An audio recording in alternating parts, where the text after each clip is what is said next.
For what purpose does the gentleman from New York seek recognition? Mr. Speaker, I move to suspend the rules and pass Res. 183 as amended.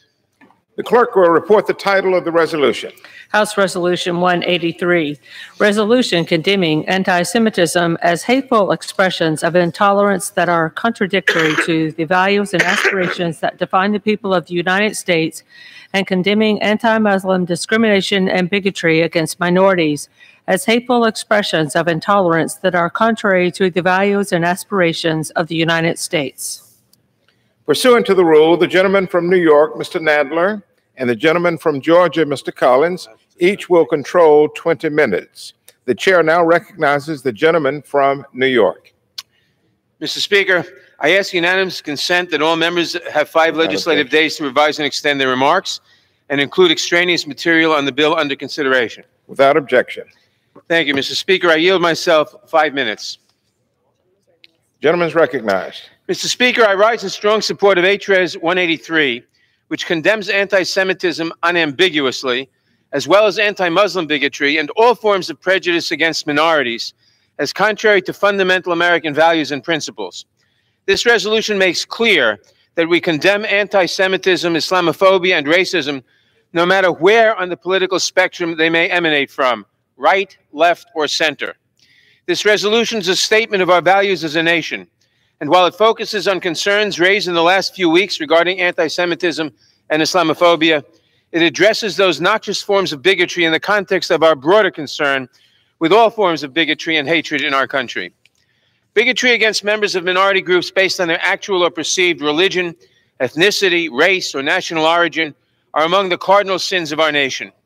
As the resolution notes, tolerance and religious freedom are among our country's fundamental principles, so much so that they are enshrined in the very First Amendment to the Constitution. Sadly, without constant vigilance, our nation has seen darker moments where religious and other forms of hate have reared their ugly heads. Often, our nation has fallen short of its ideals when it has succumbed to the demagoguery of bigots. Indeed, one of the biggest problems facing our country today, and one that has bedeviled it in the past, is the fact that white supremacists have weaponized bigotry and hatred to achieve political gains. They do so by stoking hatred and division among Americans based on religion, race, ethnicity, or other characteristics. To combat this, it is imperative that all of us, but especially those of us in public life, speak out against such hate. Unfortunately, sometimes the perpetrators of religious and other forms of bigotry are themselves public figures, and even distressingly members of this House. Indeed, in the last few weeks, comments have been made by some of my colleagues on both sides of the aisle that can be fairly characterized as anti-Semitic, and I have condemned these remarks. Anti-Semitism is among the most ancient of prejudices and is associated with pernicious stereotypes, including the claim that Jews exert control over the government and the global political and financial systems, that they are obsessed with money, and that their loyalty to their home countries is somehow in question. Assertion of these beliefs does not constitute merely making statements of political or policy positions. Rather, propagation of these beliefs have, throughout history, resulted in harassment, discrimination, violence, and murder against Jews. And while anti-Semitism is an ancient prejudice, its effects are not ancient history. Less than 6 months ago, a gunman murdered 11 worshipers at the Tree of Life Synagogue in Pittsburgh, reportedly stating that he, quote, wanted all Jews to die, unquote. And nearly 2 years ago in Charlottesville, Virginia, white supremacists with torches chanted, "Jews will not replace us." Despite this ugly history, members on both sides have questioned the loyalty and patriotism of members of this House. The trope that support for Israel, particularly among Jewish Americans, is the result of a dual loyalty to Israel and the United States is deeply offensive to me. What I find equally despicable is a somewhat analogous dual loyalty trope increasingly deployed against Muslim Americans. This includes the recent implication by one of our colleagues that another colleague is a spy, and a state Republican Party poster in the West Virginia state capitol that implied an association between that same colleague and the September 11, 2001 attacks in New York. Indeed, statements have repeatedly been made in the recent past by public officials, including the president, which can fairly be characterized as anti-Muslim more generally. Particularly since the September 11th attacks, Muslim Americans have faced a gauntlet of prejudice, alleging that they are inherently violent, disloyal, and foreign. This has led to hate-motivated violence. In 2017, for example, at least 5 mosques were bombed or burned in various cities around the country. Efforts to question the loyalty or patriotism of anyone in this country based on their religion or on any innate characteristic is completely out of bounds. It is my fervent hope that this resolution will be a chance for us, both as an institution and also as a nation, to remind ourselves of what we all believe in and come together and heal. I urge my colleagues to join me in voting for this resolution today, and I reserve the balance of my time. The gentleman reserves the balance of his time. The gentleman from Georgia is recognized. Thank you, Mr. Speaker. I reserve. The gentleman reserves. The gentleman from New York. What? What happened to? Oh, how much time to ask? The gentleman from New York is recognized. The gentleman. Thank you, Mr. Speaker. I now yield 3 minutes to the distinguished gentleman from Maryland, Mr. Raskin. Mr. Raskin from Maryland is recognized. Mr. For 3 Speaker, minutes. thank you very much. At Sunday school, Jewish kids learn the imperishable words of Hillel, who said, "If I am not for myself, who will be for me? But if I am for myself only, then who am I? And if not now, when?" Today, we must all stand strongly and proudly for ourselves in our communities, but we must also stand in strong solidarity with other people in their communities. And we must act now because in America and in nations all over the world, anti-Semitism, anti-Muslim bigotry, and other forms of racism and intolerance are sharply on the rise.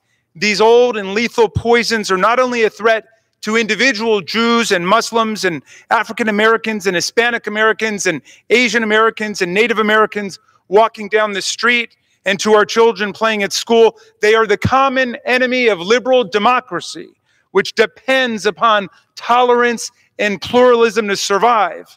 As the world's oldest liberal democracy and a thriving multiracial and multicultural society, America must reject the myths and stereotypes and libels and tropes that make up these ancient hatreds. Anti-Semitism and racism are the gateway to destruction for everything that we believe in as a society. They are a threat to the values of our constitutional creed: pluralism, intolerance, religious freedom, and freedom of association, equal protection for all citizens. Let us stand up today for our most hard-won American ideals, and let us vote for this resolution condemning racism and anti-Muslim bigotry and other forms of racism and intolerance. I yield back to the gentleman from New York. Does the gentleman from New York reserve? I reserve. The gentleman from Georgia. Thank you, Mr. Speaker. I don't know where to begin. I really don't. As members of Congress, duly elected by constituencies to serve in this body, who come here with the hope and the thought that we exchange ideas and come to this body to actually participate, and for the second time in 8 weeks, I am here with my friend from New York debating a resolution that all of us should have learned in kindergarten. Be nice. Don't hate. This resolution doesn't need to be 7 pages. It's just wordy. I agree with it. We don't need to hate. It don't matter where it comes from. But it's just what bothers me the most, Mr. Speaker, is what I'm finding right here. Just the other day in this floor, we celebrated the institution of this body with the Dean of the House. And we spoke of Mr. Dingell, we spoke of Don Young, and we spoke about this institution of this House. What is becoming more and more concerning for me about this process, and what breaks my heart as much as anti-Semitic thought, anti-Muslim thought, anti-anybody thought, is that we have broken down in this House.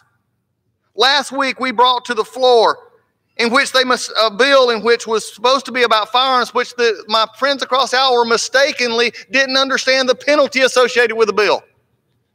Yesterday, I was just on the floor of this House talking about a bill that really, because they rushed it through committee, came to the floor of this House, in which if you keep a 4-year-old from voting, you're a criminal. This is what happens when we rush. And this week, the entire week, almost has been taken up by sentiments of a member that were anti-Semitic. Repeating, as Rahm Emanuel said, some of the ugliest stereotypes that we've had. But goes back to, again, my concern here. At 3:20 this afternoon, I was handed, or at least was printed, one of the resolutions. I have 3 more of this resolution that has taken all week. How long does it take to figure out just don't hate? How many times, how many pages does it take to cite ill and evil? Evil is evil.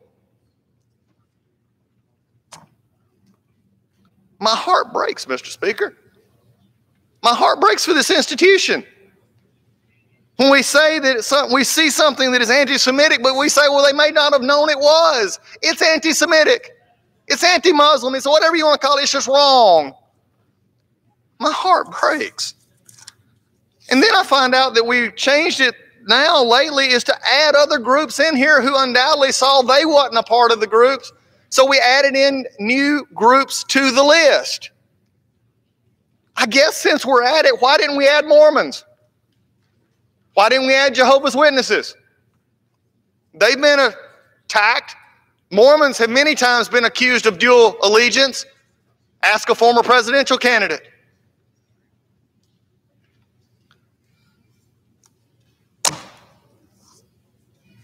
Mr. Speaker, I wish you and I could engage in a colloquy. You're a good gentleman from North Carolina. Explain this to me. Why it took a whole week to figure out to say, hate is hate. You don't need 7 pages. We need people to understand that words have consequences, that being a member of Congress matters. That being a member of Congress says that when you say stuff, we can debate civilly. My friend from New York and Maryland, we disagree on most anything. We could probably disagree about the color of, or how many clouds are in the sky, about policy. But it is not a disagreement that hate is hate.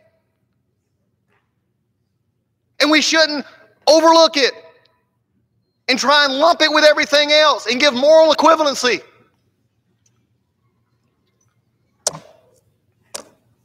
But here we are again. Here we are again. Mr. Speaker, I hope we're not here in another 4 weeks, because the first 8 weeks we've been here twice. Please let us get back to being the people that this country needs us to be. With that, I reserve. The gentleman reserves. The gentleman from New York is recognized. Mr. Speaker, listening to the gentleman from Georgia, I think I heard him say that he and his colleagues are going to vote for this resolution, and I'm glad to hear that, especially since I noted that after the march in Charlottesville and the murder in Charlottesville, when a censure resolution was brought up, the Republicans who were then in control of the House refused to bring it to the floor. So I'm glad that they're eager to vote for, or they're willing to vote for this resolution today. I now yield 1 minute to the distinguished gentlelady from Virginia, Ms. Luria. Thank you, Mr. Speaker. I'm a Jewish American woman who served for 20 years in uniform and continue to serve in the United States Congress. At the age of 17, when I entered the United States Naval Academy, I first took the oath to support and defend the Constitution against all enemies, foreign and domestic. I subsequently repeated that oath 6 times at every promotion in rank, and most recently when I had the honor to become a member of Congress. Is that not enough to prove my loyalty to our nation? I deployed 6 times, serving in 6 ships in the Middle East and Western Pacific, working under challenging conditions, while operating complex weapon systems, overseeing nuclear reactors, driving ships, and ultimately commanding a combat-ready unit of 400 sailors. Is that not enough to prove my loyalty to our nation? In the first 3 years my husband and I were married, we spent almost 2 years apart so that we could both serve at sea and deploy 3 times. Is that not enough to prove my loyalty to our nation? Am I to look back on my military career and the sacrifices it meant for my family and remain silent in the face of people? 30 more seconds. Does the gentleman reserve? I yield the gentlelady another 30 seconds. The gentlelady is yielded an additional 30 seconds. Thank you. And remain silent in the face of people questioning my loyalty to our country. I believe that I speak clearly for all fellow Jewish veterans that this echoes of language that has been used to marginalize and persecute the Jewish people for centuries. The recent accusations of dual loyalty call into question the equal footing of Jewish members in elected office and, by extension, all Jews living in America. I'm proud to vote on this resolution in condemnation of this rhetoric. I yield my time. The gentlelady yields back. The gentleman from Georgia is recognized. Thank you, Mr. Speaker. And I would remind, I don't think my friend from New York would question my belief that what happened at Charlottesville or anywhere else was bad. I don't think he really meant that, Mr. Speaker, because I do believe it is bad. And I think what is bad is having to write this thing 7 days and having to figure this out. With that, I yield 3 minutes to the gentleman from New York, Mr. Zeldin. The gentleman from New York is recognized. Well, thank you, Mr. Speaker. Let's all be honest with each other. We are here today, right now, because of anti-Semitic rhetoric from one member of this chamber said again and again and again. We would not be on this floor right now otherwise to discuss this topic. If that member was a Republican, that member's name would be in this resolution, and this resolution would be all about condemning anti-Semitism, and it would be done so forcefully. That member in January had to apologize for talking about a hypnosis of Israel that they have over the entire world. That member had to apologize in February by saying that if you support Israel, it must be because you're bought off by Jews.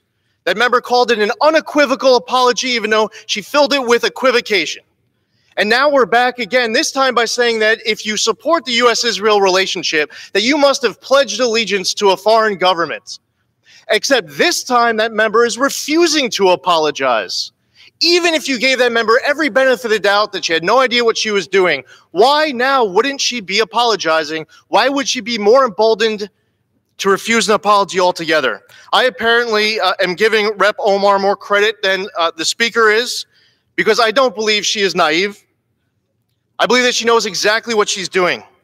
It is an American value, by the way, to have reasonable, legitimate criticism of a government, whether it be the U.S. government, Israel, or any other government.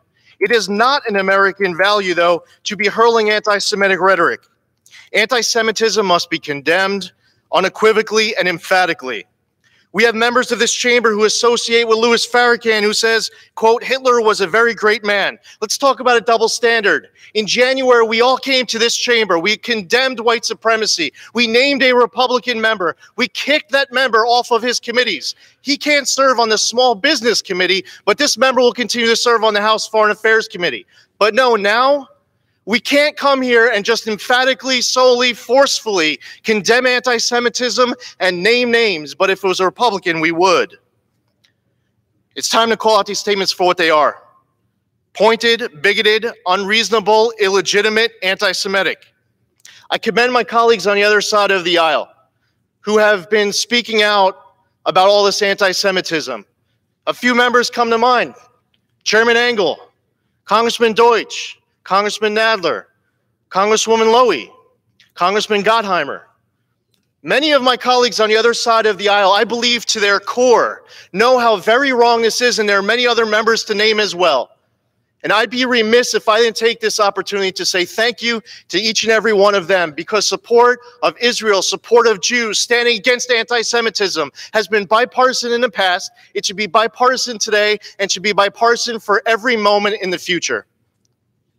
I yield back.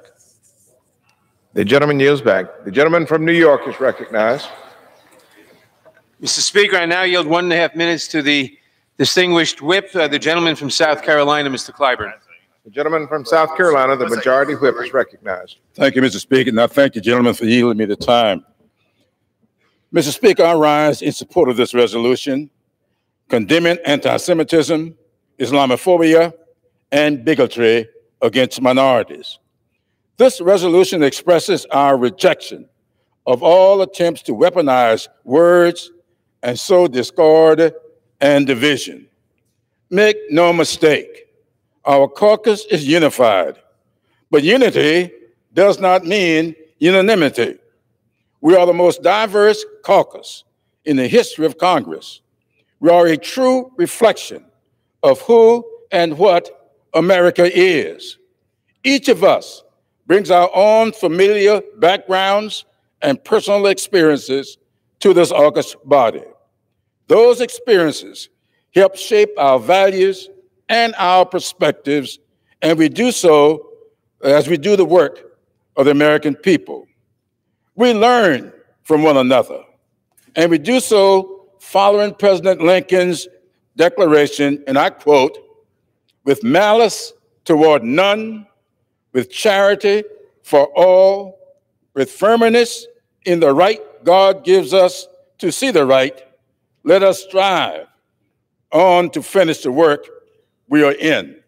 This resolution condemns hateful expressions of intolerance, honors the heritages and experiences of all who serve in this body, and commits all of us to the continued search of a more perfect union. I yield back. The gentleman yields back. The gentleman from Georgia.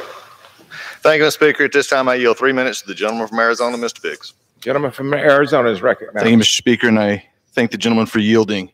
Thank the gentleman from New York for his comments.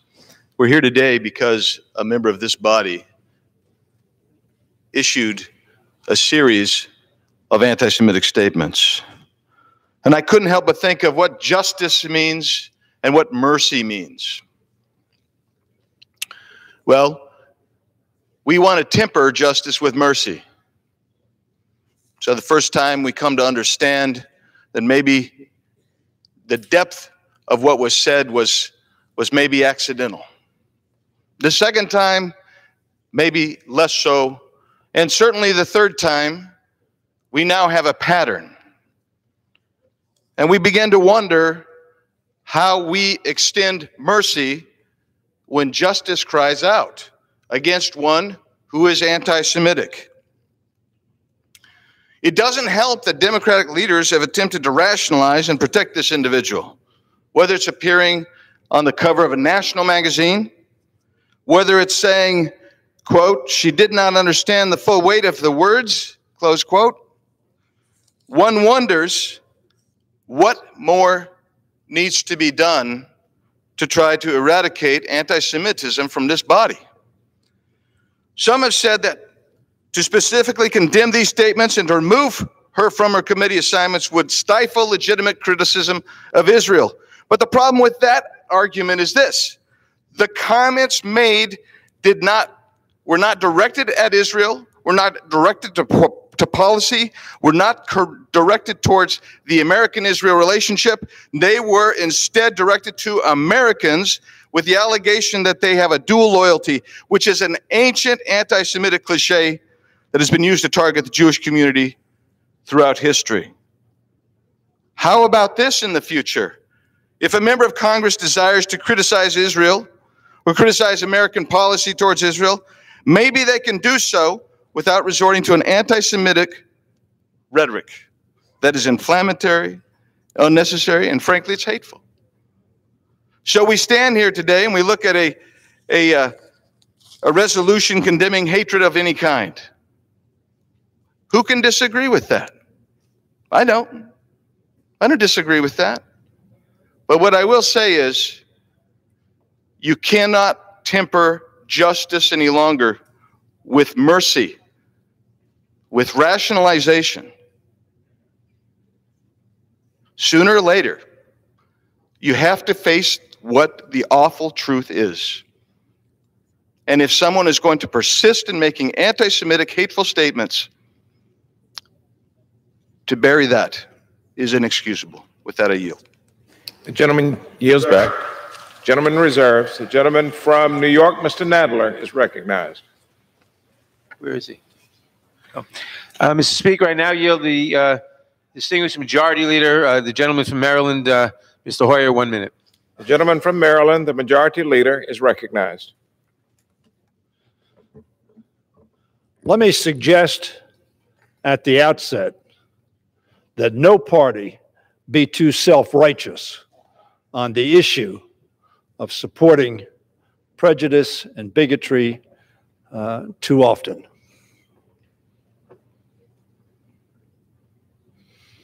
This is a very serious matter.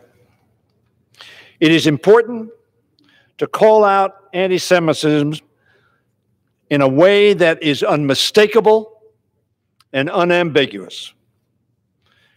We must do so, because whenever some people begin to question the allegiance or patriotism of Americans, indeed whether certain people fully belong as part of our country, it is critical to set the record straight. Recent statements employing time-worn tropes of dual loyalty have deeply and correctly unsettled American Jewish communities, because their allegation is, simply put, that American Jews who support Israel are not loyal to this country. I stand as a very strong supporter of Israel and a very loyal American. Such allegations fall into, as has been said, a century-old and dark history of Jews being marginalized and set apart. They recall past evils that occurred in other countries and in our own, when, according to the Anti-Defamation League, people accused Jews of, and I quote, being disloyal neighbors or citizens because of their connection to Israel or Jewish communities elsewhere in the world. That was false, and it was bigoted. To be clear, the First Amendment protects the right of every American to criticize policies and leaders, whether in our own country or others. That is the glory of our democracy. However, in these past few weeks, those who say they are only criticizing Israel's leaders or policies have instead been making claims about the allegiance and motivation of Israel's defenders. I do not believe there is anyone in our caucus, not one, who wishes to silence debate over policy. Rather, what is being called for is an end to the invocation of age-old anti-Semitic tropes that demonize people instead of criticize policies. Accusations that Jews bear dual allegiance because of support for Israel or concerns for its safety are false, and they are also hurtful. Canards that must be opposed and exposed for what they are: bigotry. They elicit legitimate fear and uncertainty in the individuals and communities they target. In much the same way, we have also seen vile examples of hatred aimed at painting Muslim Americans as somehow disloyal to our nation or not fully belonging, causing similar feelings of insecurity and distress. No Muslims can come to our country. Those feelings cannot be discounted either. One of our own colleagues was the target of an Islamophobic attack, impugning a member of this House. That ought to be unacceptable to all of us. We have seen this same form of exclusion, hatred in recent years whenever acts of bigotry have been directed against African Americans. And when Latino and Latina citizens have been yelled at to go back to their countries. This is their country. This phenomenon is also a reminder of the horrific internment of Japanese Americans during the Second World War.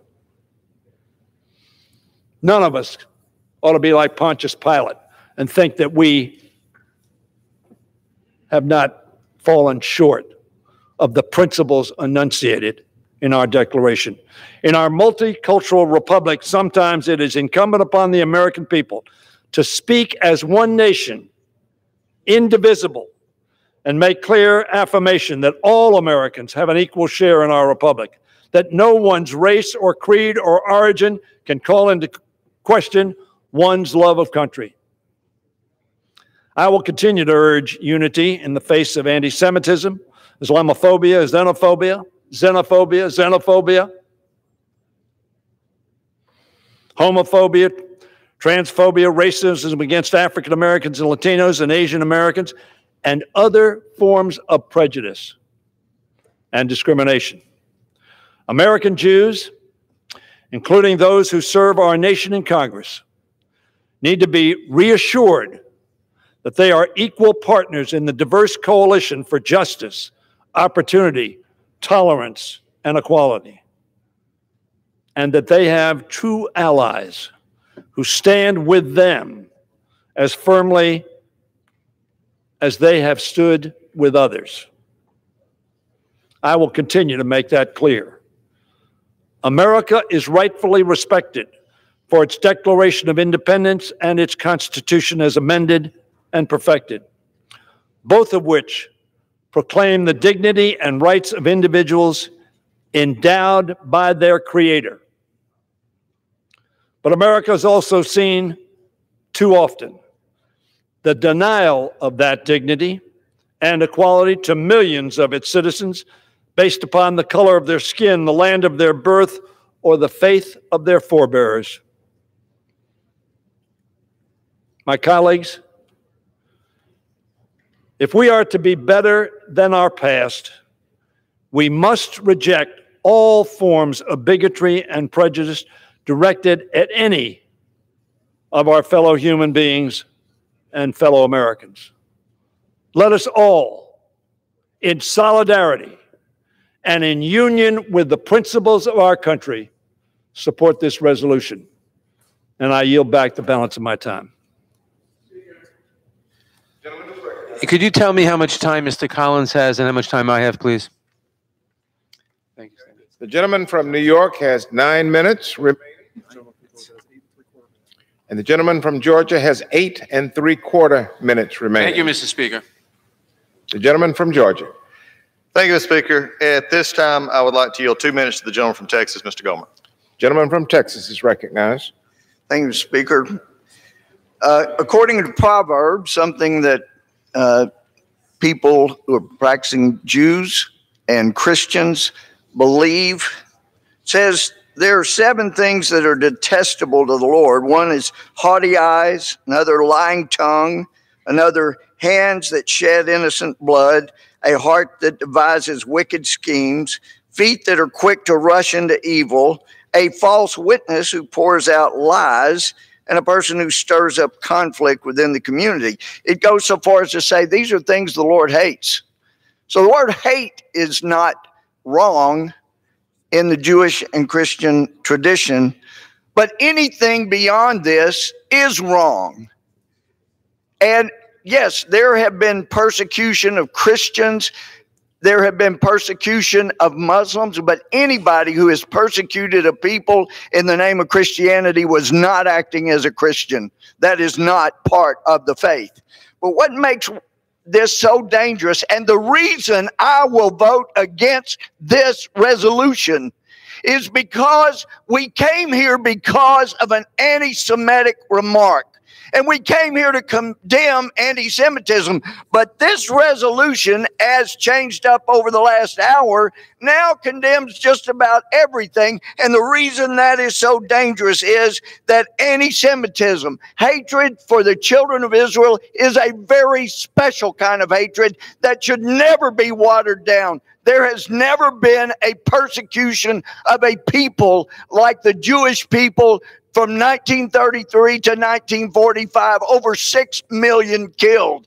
And it started with little things, hateful remarks made about the children of Israel that grew and grew. And as if it was okay because it was made by somebody who had a grudge, it was let go, and it built until it led to the death of 6 million Jews. And we have to say, no, we will not let it go on. And that's why I'll vote against it. It's watered down the sentiment. Gentleman's time has expired. Gentleman reserves. The gentleman from New York. Mr. Speaker, I now yield 1 minute to the distinguished gentlelady from California, Ms. Bass. The gentlelady from California is recognized. Thank you, Mr. Speaker. The Congressional Black Caucus condemns all forms of white supremacy, anti-Semitism, and Islamophobia in the strongest terms possible. This could have been an issue that sowed further division among the country, but instead has united everyone around our shared values, condemning all forms of bigotry and hatred. The Black Caucus stands firmly against all expressions of hate and is concerned by the recent uptick in hateful rhetoric and crimes targeting minority communities. For example, a white nationalist murdered 9 African-American worshipers at Emmanuel AME Church in Charleston, South Carolina on the evening of June 15th, 2015, in hopes of igniting a nationwide race war, or the perpetrator of the deadliest attack on Jewish people in the United States history at the Tree of Life Synagogue building in Pittsburgh that killed 11 worshipers. It is unfortunate that the President of the United States has shown a complete lack of leadership on these issues and has in fact fanned the flames. As chair of the Congressional Black Caucus, the CBC remains committed to building a more perfect union by engaging in constructive dialogue that affirms America as a nation welcoming to all. Thank you, Mr. Speaker.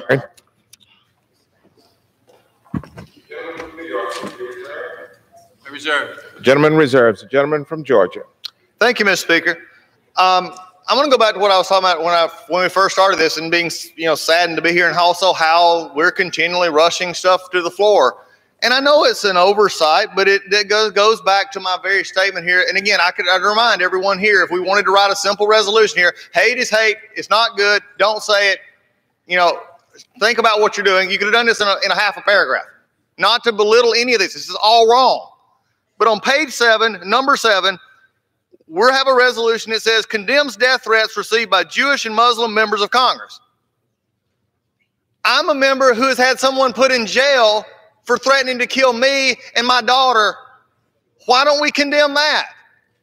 We forgot it. We forgot it like we had other groups in this bill that we've wrote 3 times that we had to add because we forgot them. As I mentioned earlier, why didn't we add Mormons? Why didn't we add Jehovah's Witnesses?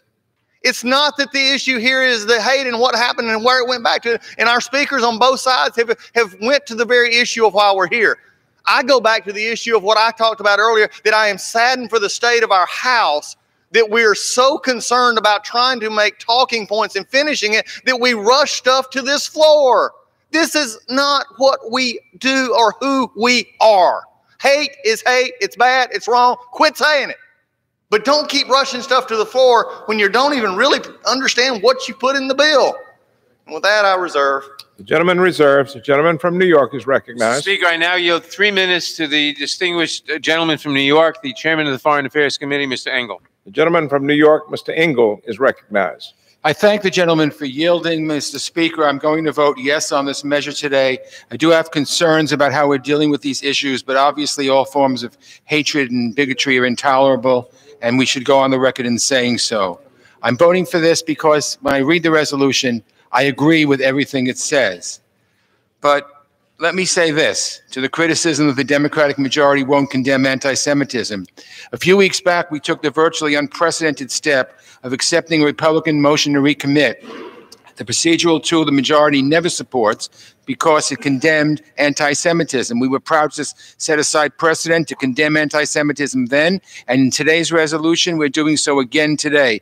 So contrary to what some are saying, that's twice in the course of a month that the Democratic majority is condemning anti-Semitism on the floor of the House.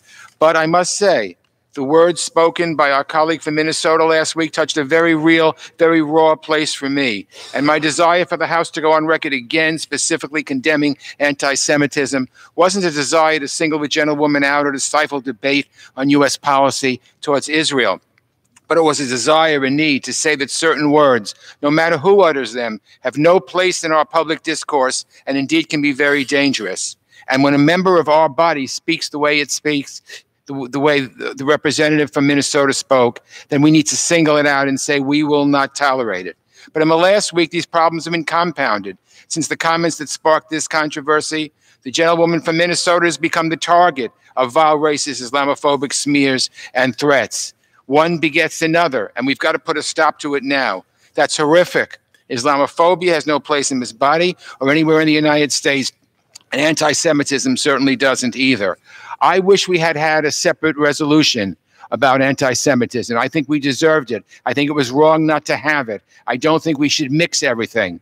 But I want to say very clearly and very loudly that anti-Semitism will never be tolerated by me, never be tolerated by this body, and no member of Congress should be making anti-Semitic statements.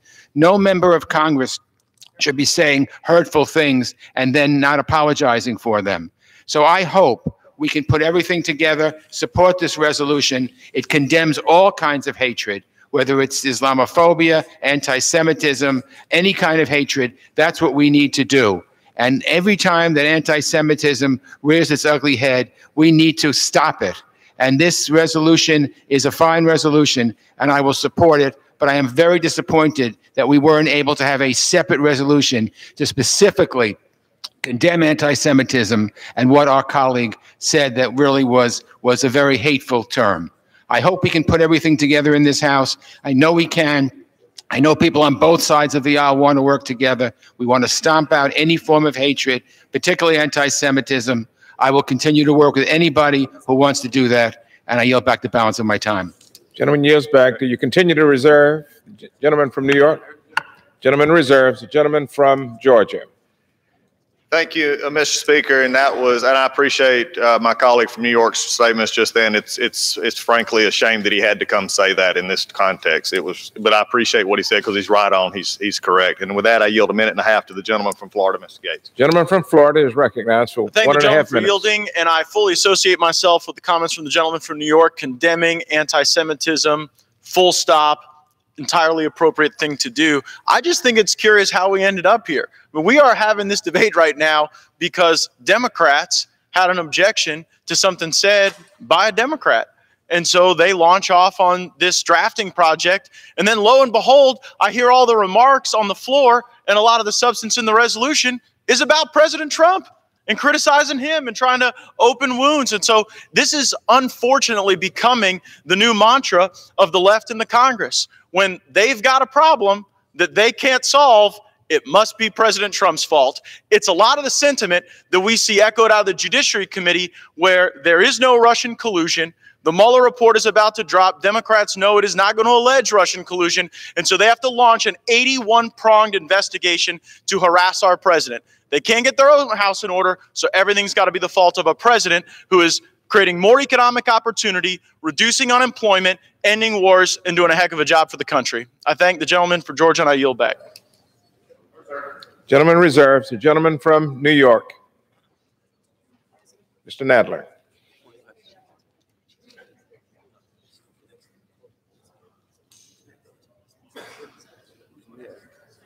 The gentleman from New York is recognized. I'll reserve. The gentleman reserves. The gentleman from Georgia. I reserve. Gentleman reserves. The gentleman from New York.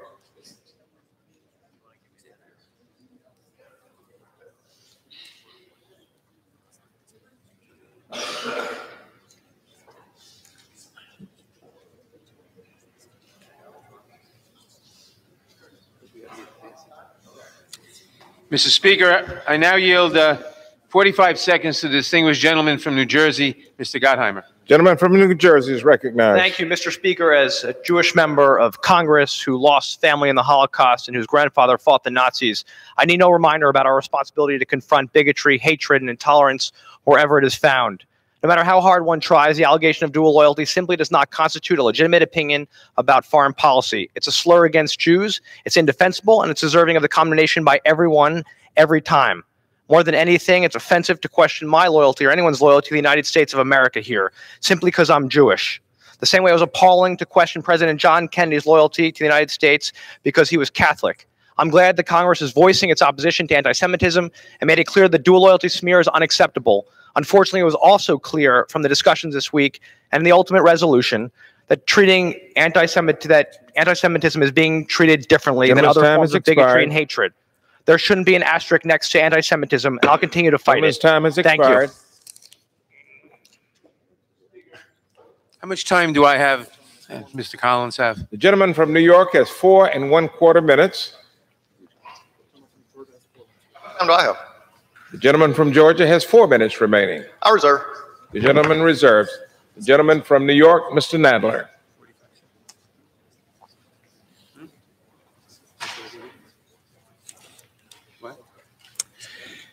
Mr. Speaker, I now yield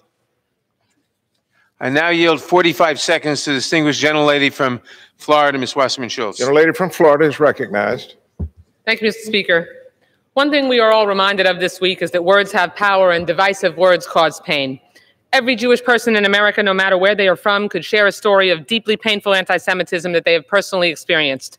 For me, at its worst, Nazi-obsessed internet trolls mercilessly taunted my children with Holocaust threats too vile for me to describe on this floor.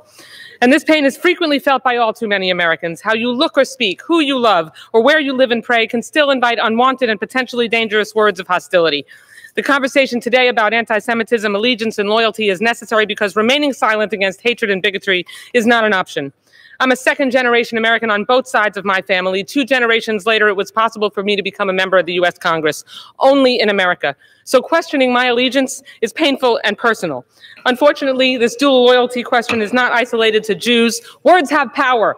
We must carefully choose our words and make sure that we use them to unite us and not to divide us. I yield back. The gentleman from Georgia is recognized. House Reserve. Gentleman reserves. Gentleman from New York. Mr. Speaker, I now yield 1 minute to the distinguished Speaker of the House. The gentlelady from California, the Speaker of the House, is recognized. Thank you, Mr. Speaker. I thank the gentleman for yielding, and I thank him for bringing this important resolution to the floor of the House. I commend the gentleman from Maryland, Mr. Raskin, and the gentleman from Louisiana, the very distinguished gentleman from for his participation in writing this important resolution. It is in the spirit of unity and solidarity with my colleagues as we come together in this chamber of our American democracy to condemn all forms of hatred, racism, prejudice, and discrimination with a hopefully single and strong voice. It is profoundly disturbing reality that anti-Semitism is on the rise in America today, and anti-Semitic attacks increasingly are at the highest rate on record. Appalling acts of hatred and bigotry are being inflicted on all elements of our society, be they African American, Latino, people from Asia, attacks in terms of people being Muslim or other religious faiths. This isn't who we are as a country. We all believe that there is a spark of divinity in every person who exists, that we are all God's children, and that we come to meet with each other in a way that commands respect for that provenance of our being all God's children. And then we see people making attacks on each other throughout the country, whether it's in Charlottesville or whether it's anti-immigrant attitudes that have reared their ugly heads in our country. And it is in that spirit that I come to the floor almost emotionally to speak about this. In the Congress and across the country, we must accept debate on any subject in a legitimate way, whether it's on our U.S.-Israel policies and the rest. That is protected by the value of free speech and democratic debate in the United States and in Israel. Israel is our friend and our friend in that region. We support Israel out of friendship, out of shared values, but also because it is in our national interest to do so. But not every one of us in this body agrees on every provision of our or any consideration in that relationship. That's a separate and complete issue from anti-Semitism. Anti-Semitism, whether it's an form of attacks on Jewish people, anti-Semitic tropes, prejudicial accusations, or any other form of hatred, is deeply and unequivocally offensive and must be condemned wherever it is heard. And all of us must remember, as members of Congress, as President of the United States, that our words are weightier once we cross the threshold into Congress, and indeed they weigh a ton when someone becomes the President of the United States. It's also disturbing that Islamophobia and white supremacism remain a sinister and shameful presence in America today. Too often that goes under-noticed or unchecked. Such attacks are even targeted some of us in this body. We must condemn these attacks and confront them. As members of Congress and Americans, we have a solemn, urgent responsibility to fight to end the scourge of bigotry, racism, and hatred in our country. I do want to again salute our colleagues, Cedric Richmond, our distinguished former chair of the Congressional Black Caucus and now a distinguished leader in the WHIPS operation, for his leadership in shaping this legislation. And again, Congressman Jamie Raskin of Maryland for his leadership role in all of this. I salute all of our members for demonstrating the courage to have this difficult conversation and for doing so in a spirit of great respect, disagreeing sometimes, but never questioning the patriotism or motivation of anyone with whom we serve. And I thank you, Mr. Chairman Nadler, for the important work as chairman of the Judiciary Committee that you have done to give us this moment, this important moment on the floor of the House. With that, I hope that we will have a unanimous vote in support of this resolution and yield back the balance of my time. The gentleman from Georgia is recognized. I reserve. Gentleman reserves. The gentleman from New York. We're prepared to close. Does the gentleman... Who's last? Gentleman from Georgia is recognized. Thank you, Mr. Speaker. Before I yield in just a second, I do, again, I'm going to go back to something. I appreciate the words that have been said here. Again, I cannot emphasize this enough. It took 7 pages to describe what it simply can be say is don't hate, watch what you say. You're a member of Congress. We deserve better. The House deserves better. When we understand this, then we can begin to understand also, I want to go back to something that I will hit again. It goes back to this is, again, something put together because we couldn't come to agreement on the very nature of what started this, which was anti-Semitic comments, and to having to have some of our Jewish legislators come down here and condemn that is sad, wanting to have to vote for something that at the very heart tore them apart, and you could hear it in their voice. But yet, they have to vote for this. We also put it together, getting at 3:20 this afternoon, having to get this. We left out the Church of Jesus Christ of Latter-day Saints. We left out Wiccans. We left out Jehovah's Witnesses. We left out disabled people who are often discriminated and had hateful things about. We also, in the thing, found out that the only ones that we're going to condemn getting death threats are Jewish members and Muslim members. We're not condemning anything else. This is just another attempt to rush to do something, to fix something. As I said last week, and I'll say it again, what makes you feel good doesn't always heal you. This is another example of a rush product. With that, I yield the remainder of our time to 1 minute. I'll yield 1 minute to the gentleman from California. The gentleman from California, the minority leader, is recognized. Thank you, Mr. Speaker. I want to start by thanking a member from the other side of the aisle, Chairman Elliot Engel. Thank you for when you heard the language that you stood up. Thank you for your work. To all the members that are here, this shouldn't be this hard. We should not have to go through the number of versions that we had to do. We shouldn't have to be on this floor even speaking about this.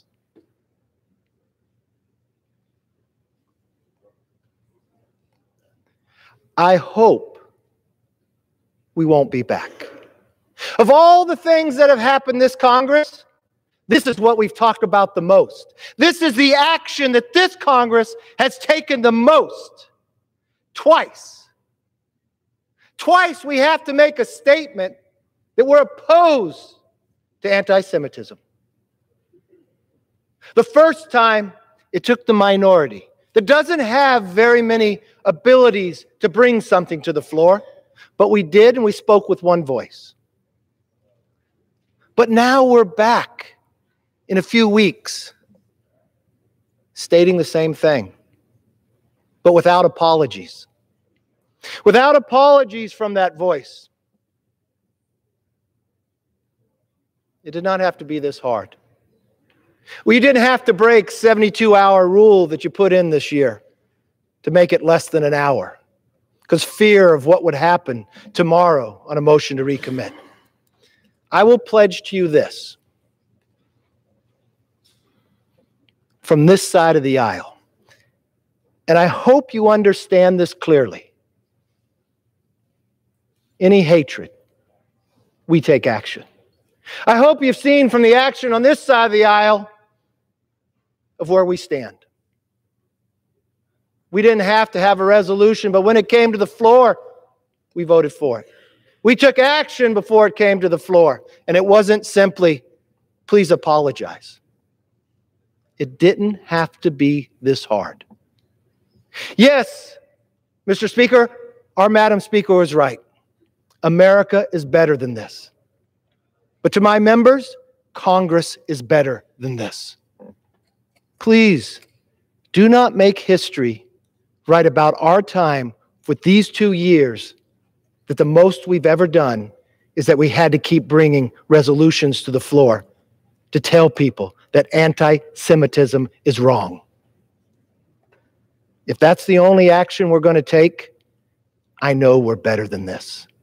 I yield back. The gentleman yields back. The gentleman from Georgia has 1.5 minutes remaining. And I'm reserving. The gentleman reserves. The gentleman from New York. Reserve. Gentleman reserves. The gentleman from So the gentleman is ready to close? Yes. Okay.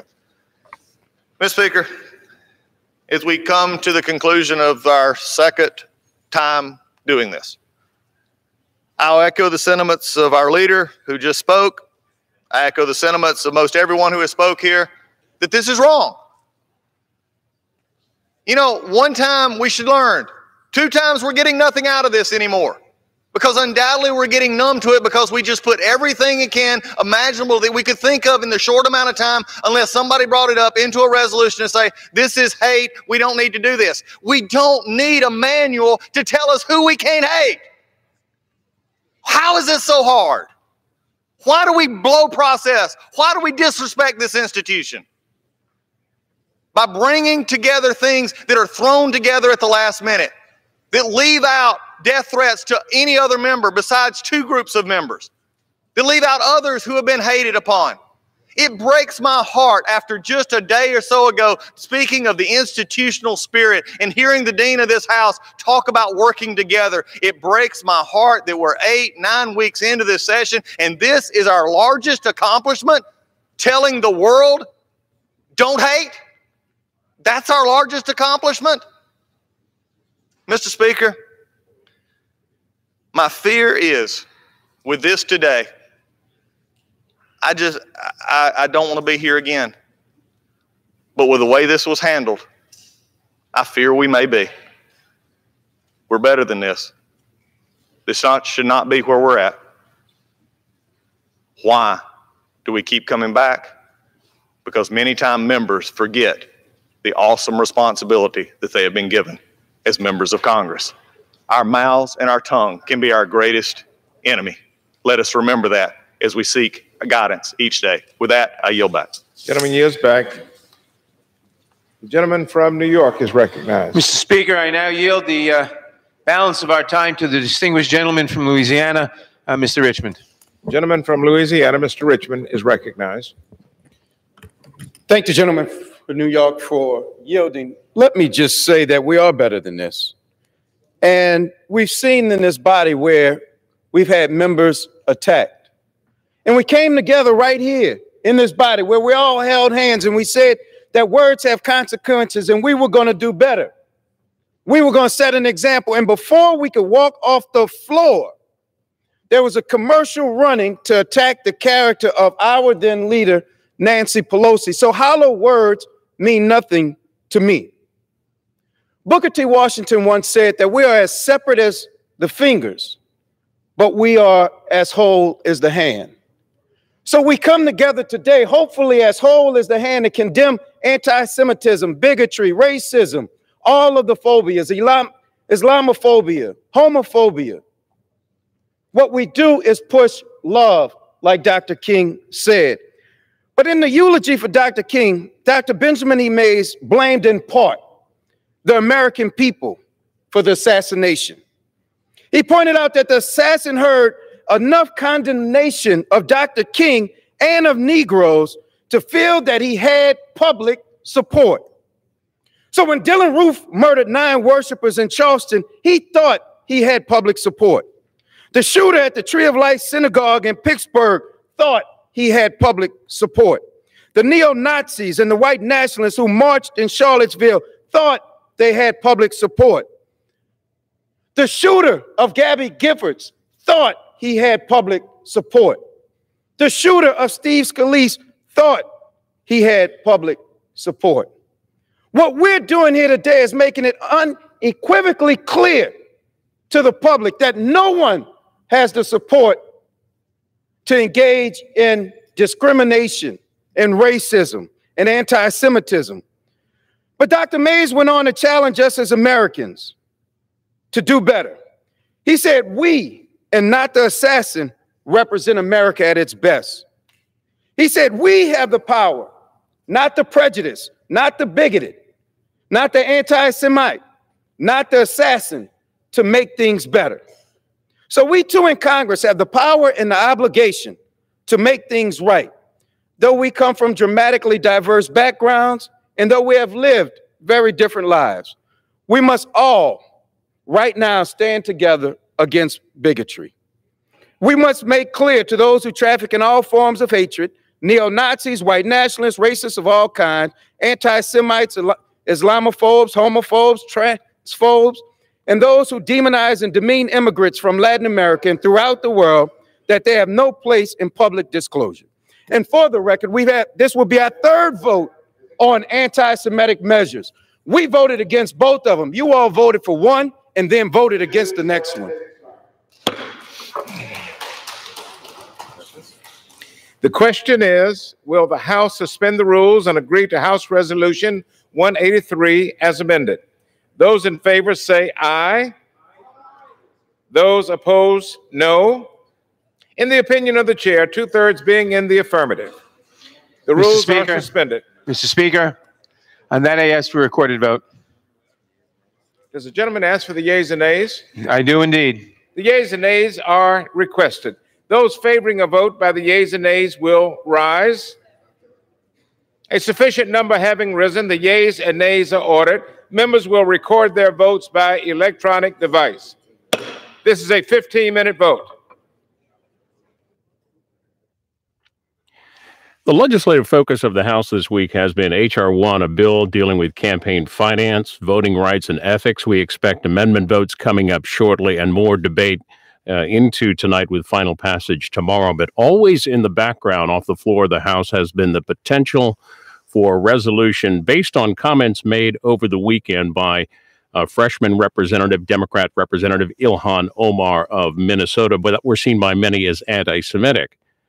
Christina Marcos, I should say Lisa Mascaro of the Associated Press, writes that some Jewish lawmakers preferred to keep the resolution that the House developed tailored to anti-Semitism, while other members wanted to broaden it to include a rejection of all forms of racism and bigotry. That resolution has been in the works for the last couple of days and even into the last couple of hours off the floor of the House. The resolution, in part and in sum, says this: it condemns anti-Semitism as hateful expressions of intolerance that are contradictory to the values and aspirations that define the people of the United States, and condemning anti-Muslim discrimination and bigotry against minorities as hateful expressions of intolerance that are contrary to the values and aspirations of the United States. It's a 15-minute vote. The president weighed in on this particular issue yesterday on Twitter, tweeting that it's shameful that House Democrats won't take a stronger stand against anti-Semitism in their conference.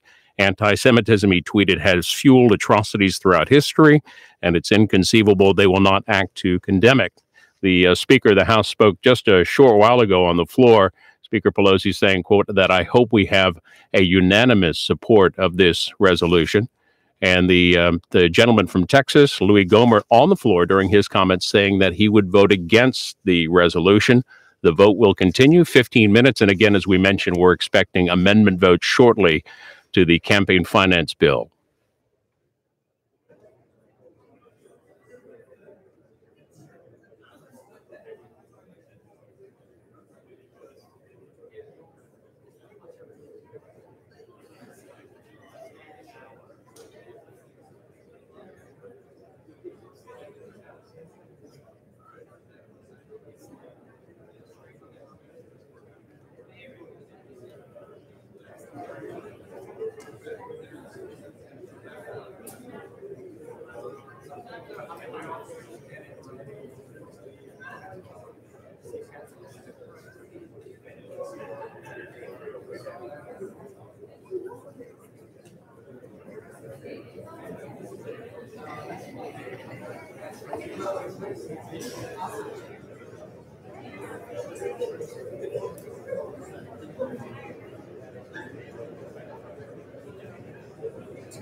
Any member wishing to change?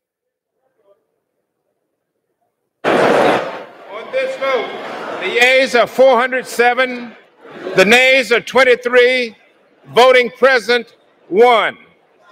2/3 being in the affirmative, the rules are suspended. The resolution is agreed to, and without objection, the motion to reconsider is laid on the table.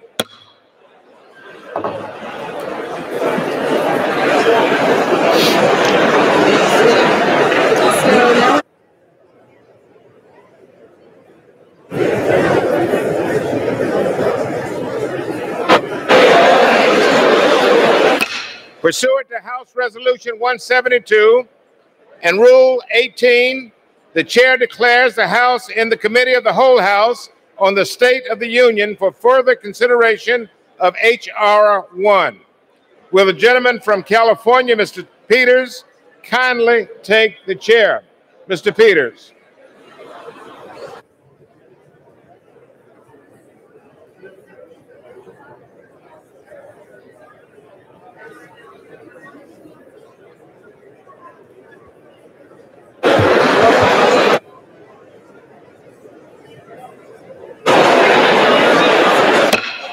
The House is in the Committee of the Whole House on the State of the Union for further consideration of H.R. 1, which the clerk will report by title.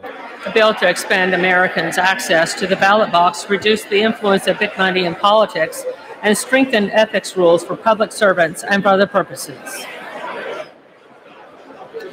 When the Committee of the Whole rose earlier today, Amendment number 49, printed in Part B of House Report 116-16, offered by the gentleman from Maryland, Mr. Brown, had been disposed of.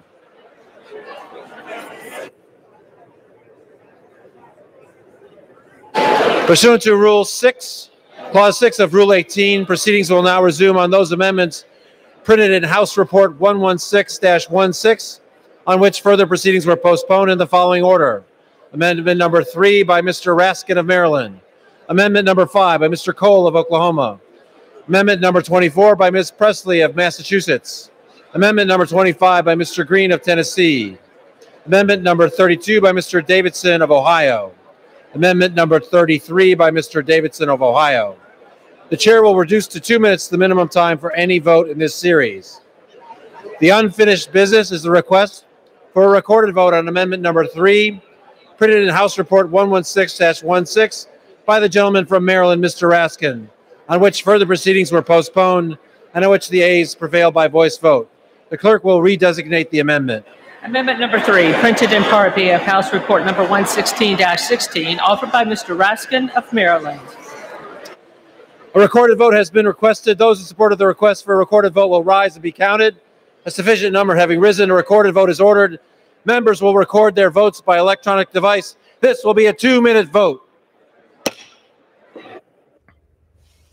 In that previous vote, the House, by a vote of 407 in favor, 23 opposed, and 1 voting present, approving a resolution Condemning Anti-Semitism, Islamophobia, and Other Forms of Hatred, a resolution promulgated largely out of comments made over the past weekend by Minnesota Congresswoman Representative Ilhan Omar. There were 23 Republicans voting against the measure. Among those, a number of Freedom Caucus members, Jake Sherman of Politico tweeting among those, Mike Conway of Texas, Chris Collins of New York, Paul Gosar of Arizona, Peter King of New York, Kevin Brady of Texas, Ken Buck of Colorado, Brian Babin of Texas, Rick Crawford of Arkansas. I hope to have a complete list for you in just a couple of minutes. Louis Gohmert of Texas also voting against the resolution, but he had spoken about that on the floor.